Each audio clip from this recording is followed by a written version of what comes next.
മെറിൻ, എന്താ? എന്തു പറ്റി? എന്തിനാ നീ കരയുന്നേ? അപ്പോഴത്തെ ഒരവസ്ഥയിൽ ഞാൻ എല്ലാ കാര്യങ്ങളും ചേച്ചിയോട് തുറന്നു പറഞ്ഞു. എന്നെ സഹായിക്കണമെന്ന് അപേക്ഷിച്ചു. എല്ലാം കേട്ട ഷൈനി ചേച്ചി എന്നെ മുറിയിലേക്ക് കൂട്ടിക്കൊണ്ടുപോയി. കരഞ്ഞിട്ടൊന്നും ഒരു കാര്യവുമില്ല.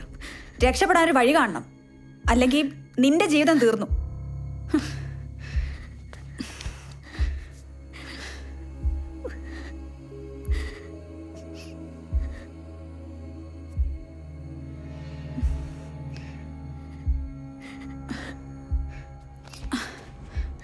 നിന്നെ ഞാൻ വേണമെങ്കിൽ ഇതിൽ നിന്ന് ഊരിത്തരാം, ഒരു കേടുമില്ലാതെ. പക്ഷേ നീയും ജിതേഷും കൂടി എന്നെ ഒന്ന് സഹായിക്കണം.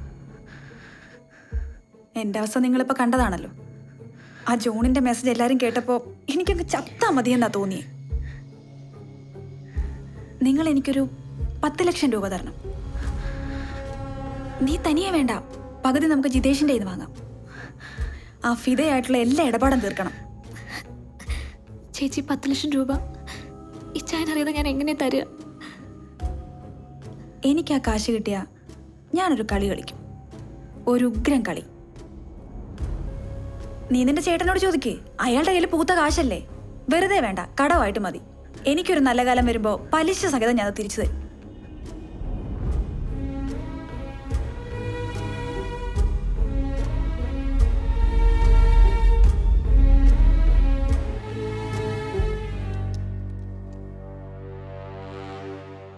ചേട്ടനെ വിളിച്ച് കാശ് ചോദിച്ചതും ട്രാൻസ്ഫർ ചെയ്ത് കൊടുത്തൊക്കെ അവിടെ നിന്നായിരുന്നു.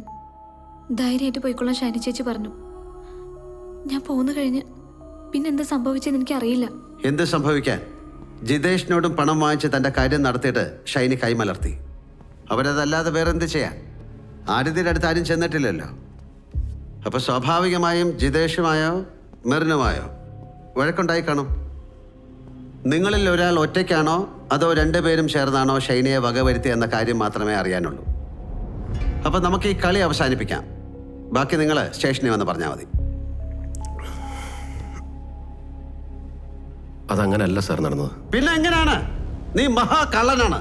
നിന്റെ കഥയൊക്കെ അങ്ങ് കൈവച്ചാൽ മതി. ഷൈനി എല്ലാം സെറ്റ് ചെയ്തിട്ട് എന്നെ വിളിക്കാന്ന് പറഞ്ഞു. ഞാൻ വെയിറ്റ് ചെയ്ത് നിൽക്കുമ്പോഴാണ് അത് സംഭവിച്ചത്. എന്തായിരുന്നു ഷൈനയുടെ പ്ലാൻ? അതെന്നോട് പറഞ്ഞില്ല സാർ. ഒരു ബ്രഹ്മാസ്ത്രം കയ്യിലുണ്ട്, അത് പ്രയോഗിക്കാൻ പോകുമെന്ന് മാത്രം പറഞ്ഞു.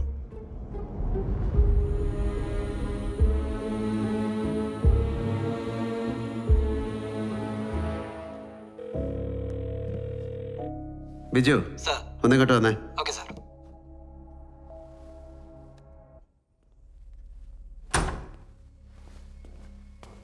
സാർ, എല്ലാ CCTV ഒന്ന് നോക്കണം.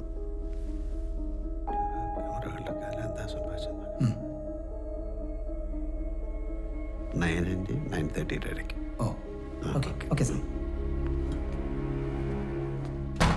ആനിയെ ഷൈനി വിളിച്ചത് സിദ്ധാർത്ഥ് ഫോൺ എടുക്കുന്നില്ലെന്നും ആനി ഷൈനിയെ സപ്പോർട്ട് ചെയ്യുന്നില്ല എന്നും പറഞ്ഞല്ലേ? അതെ സർ. എന്നിട്ട് ആനി എന്താ മറുപടി പറഞ്ഞ? അവൻ എന്തെങ്കിലും പറയട്ടെ, വെറുതെ പ്രശ്നം വഷളാക്കണ്ടെന്ന് പറഞ്ഞു. അതെന്തിനാ അങ്ങനെ പറഞ്ഞേ? ആണുങ്ങളിലെ സിദ്ധാർത്ഥമായിട്ട് ഏറ്റവും ഇഷ്യൂ ഉണ്ടാക്കിയ സക്കറിയല്ലേ? അപ്പം ആനിയല്ല നാനിക്ക് ഉറപ്പുള്ള സ്ഥിതിക്ക് കാര്യങ്ങൾ ക്ലിയർ ചെയ്യുന്നല്ലേ നല്ലത്? സർ, അത് ഫ്രണ്ട്സ് തമ്മിൽ പ്രശ്നം ഉണ്ടാണ്ടെന്ന് കരുതി. അതുമല്ല, ഞാൻ വിചാരിച്ചു സക്കറിയെ പറഞ്ഞ് കൺവിൻസ് ചെയ്യാന്ന്. ആനി കള്ളമാണ് പറയുന്നത്. ഞാൻ എന്തിനാ സർ കള്ളം പറയുന്നത്? ഞാനും അതാ ചോദിക്കുന്നത്. ആനി എന്തിനാ കള്ളം പറയുന്നത്? മെറിനുമായും ജിതേഷുമായും എല്ലാ ഇടപാടുകളും കഴിഞ്ഞ ശേഷം 9:07 ഷൈനി ആനിയെ വിളിക്കുന്നത്. അന്നേരം സിദ്ധാർത്ഥിന്റെ കാര്യം എന്തിനാ പറയുന്നത്? അപ്പോഴേക്കും അയാൾ പിക്ചറിൽ നിന്ന് ഔട്ടായില്ലേ? സർ, അതെനിക്ക് തെറ്റിപ്പോയതായിരിക്കും. ആ ഷൈനി അന്നേരം എന്നെ വിളിച്ചത് ഇതെങ്ങനെയാലും സോൾവ് ആക്കാൻ കൂടെ നിൽക്കണമെന്ന് പറയാനാ. സർ, ഞാനെപ്പോഴേ പറ്റില്ല എന്ന് പറഞ്ഞു. മെറിനും ജിതേഷുമായിട്ടാണ് ബന്ധമെന്ന് ഷൈനി പറഞ്ഞായിരുന്നു സർ. അതറിയാമെങ്കിൽ പിന്നെന്തിനാ നിങ്ങൾ സിദ്ധാർത്ഥ് പറഞ്ഞ കഥ വിശ്വസിക്കുന്നുണ്ടോന്ന് ഞാൻ ചോദിച്ചപ്പോൾ കൈവക്കിയത്? സർ, സർ, ഞാൻ പറഞ്ഞല്ലോ, ഈ പ്രശ്നം വെറുതെ വഷളാക്കണ്ടെന്ന് വിചാരിച്ചു. അങ്ങനെ ഒഴിവായി പോവുകയാണെങ്കിൽ അങ്ങ് പോട്ടെ എന്ന് വിചാരിച്ചു.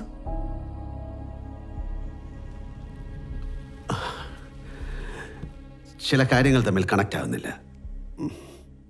മെറിനും ജിതേഷുമായി എല്ലാം പറഞ്ഞുറപ്പിച്ച ശേഷം ആനയെ മാത്രം കൂടെ നിൽക്കണമെന്ന് പറഞ്ഞ് ഷൈനി വിളിക്കുന്നത് എന്തിനായിരിക്കും? ബാക്കിയുള്ളവരൊക്കെ കൂടെ നിൽക്കും, ആനി മാത്രം കൂടെ നിൽക്കില്ല എന്ന തോന്നലുള്ളത് കൊണ്ടാണോ? ആയിരിക്കും സർ. സർ, ഞാൻ മുമ്പ് പറഞ്ഞല്ലോ, 2-3 മാസമായിട്ട് ഞങ്ങൾ തമ്മിൽ അത്ര നല്ല ബന്ധത്തിലൊന്നും അല്ല. ഷൈനി എന്നെ പറഞ്ഞ് കൺവിൻസ് ചെയ്യാൻ കുറേ ശ്രമിച്ചു. കൂട്ടത്തിൽ മെറിന്റെയും ജിതേഷിന്റെയും കാര്യങ്ങളും പറഞ്ഞു. അതെ സർ. പക്ഷെ നിങ്ങൾ തമ്മിലുള്ള കോൾ ടൈം 10 സെക്കൻഡ് മാത്രമാണ്.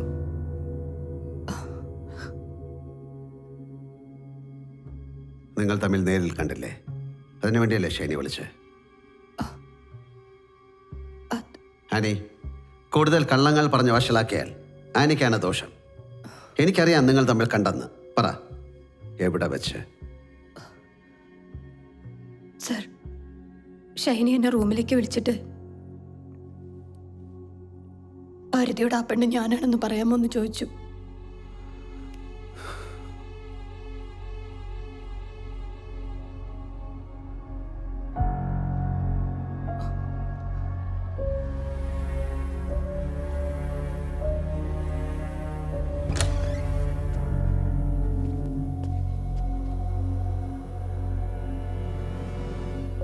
ആനി പ്ലീസ് ഒന്ന് ഹെൽപ്പ് ചെയ്യണം. ഷൈനി എന്ത് ഭ്രാന്തായി പറയുന്നേ? ഏതെങ്കിലും ഒരു പെണ്ണിനെ സമ്മതിക്കോ?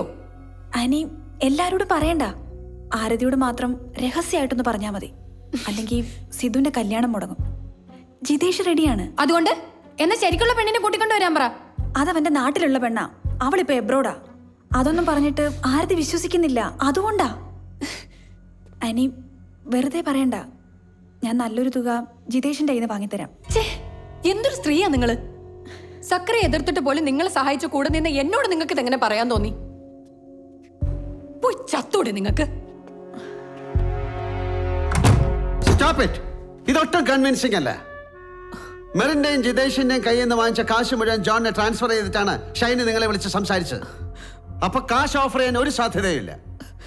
അല്ല, സത്യമായിട്ട് ഇതാണ് എന്നോട് ആവശ്യപ്പെട്ടത്. നോ, നിങ്ങളുടെ കയ്യിൽ എന്തോ രഹസ്യമുണ്ട്. ഒന്നുകിൽ നിങ്ങളുടെ, അല്ലെങ്കിൽ ഈ കൂട്ടത്തിലുള്ള ആരുടെയോ. എന്റെ കയ്യിൽ ഒരു രഹസ്യമില്ല. തന്റെ കയ്യിൽ ഒരു ബ്രഹ്മാസ്ത്രം ഉണ്ടെന്നാണ് ഷൈനി പറഞ്ഞത്. അങ്ങനെയുള്ള ഷൈനിക്ക് എന്തിനാണ് നിങ്ങളുടെ സഹായം? അപ്പൊ നിങ്ങളുടെ സഹായമല്ല, നിങ്ങളാണ് ആ ബ്രഹ്മാസ്ത്രം, ശരിയല്ലേ?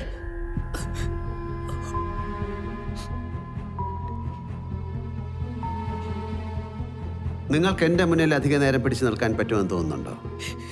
എനിക്കൊന്നും അറിയത്തില്ല സർ. എനിക്കൊന്നും പറയാനുമില്ല. Sir, she's carrying. അവൾ ഇങ്ങനെ ഇട്ട് ടോർച്ചർ ചെയ്യരുത് സർ, പ്ലീസ്. മതി, നമുക്കിത് ഇവിടെ വെച്ച് നിർത്താം. അത് നിങ്ങളല്ലേ തീരുമാനിക്കുന്നത്? അതെ, അവൾ എന്റെ ഭാര്യയാണ്. എന്റെ ഭാര്യ ഇങ്ങനെ ടോർച്ചർ ചെയ്യാൻ ഇനി ഞാൻ സമ്മതിക്കില്ല. ഇരിക്കണം അവിടെ. സർ, ഇരിക്കാൻ. ഇരിക്കാൻ. സർ, അവളൊരു കുറ്റം ചെയ്തിട്ടില്ല. അത് നിനക്കെങ്ങനെ അറിയാം? സർ, സത്യമായിട്ട് ഷൈനി എന്നോട് ആവശ്യപ്പെട്ടത്. പിന്നെ വേറൊരാളുടെ ഗർഭക്കേസ് നിങ്ങളോട് ഏറ്റെടുക്കാൻ പറയാൻ ഷൈനിക്ക് വട്ടല്ലേ?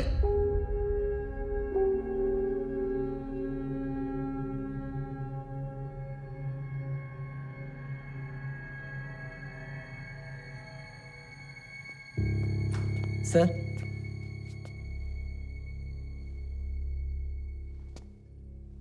സർ, CCTVയിൽ അങ്ങനെ സംശയാസ്പദമായ ഒന്നും തന്നെയില്ല. ഒരു 9:15 ആനി ഷൈനിയുടെ കോട്ടേജിൽ ചെന്ന് 5 മിനിറ്റിന് ശേഷം തിരിച്ചിറങ്ങി പോയിട്ടുണ്ട്. തൊട്ടു പിന്നാലെ തന്നെ ഷൈനിയും കോട്ടേജ് വിട്ട് പോയിട്ടുണ്ട്. പിന്നെ അവർ തിരികെ വന്നിട്ടില്ല. വ്യൂ പോയിന്റിന്റെ അവിടെയുള്ള വിഷ്വൽസോ? സർ, ആ ക്യാമറ വർക്കിംഗ് അല്ല. ആ, പിന്നെ ഷൈനിയുടെ മൊബൈൽ കിട്ടിയിട്ടുണ്ട്. അതിൽ നോക്കിയോ? എന്തെങ്കിലും ഉണ്ടോ? ഇപ്പം കിട്ടിയതേ ഉള്ളൂ സർ. അതൊന്ന് ഡീറ്റെയിൽ ആയിട്ട് നോക്കണം. ഓക്കെ, ശരി സർ. ആദ്യം ചോദിച്ചപ്പോൾ ഷൈനയുടെ മുറി പോയി സംസാരിച്ച കാര്യം എന്താ ആനി ഒളിച്ചു വെച്ച്?